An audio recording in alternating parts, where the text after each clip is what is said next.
സ്വതന്ത്രരാക്കി. അപ്പൊ നമ്മൾ ആരായിരുന്നു? അടിമയായിരുന്നു.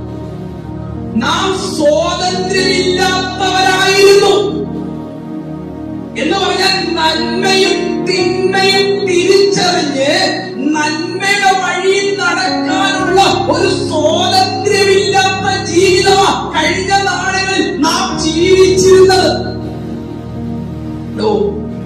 പക്ഷെ ഇവിടെയോ ക്രിസ്തു നമ്മെ എന്തിനാ നന്മയേതെന്നും തിന്മയേതെന്നും മനസ്സിലാക്കി ദൈവഹിത പ്രകാരമുള്ള ഒരു ജീവിതം നയിക്കുവാൻ ക്രിസ്തു നമ്മെ എന്ത് ചെയ്യാം? സ്വാതന്ത്ര്യമാക്കി. ദൈവം നൽകിയ സ്വാതന്ത്ര്യത്തിനകത്ത് നീ എന്ത് ചെയ്യണം? ഉറപ്പുള്ളവരായിരിക്കണം.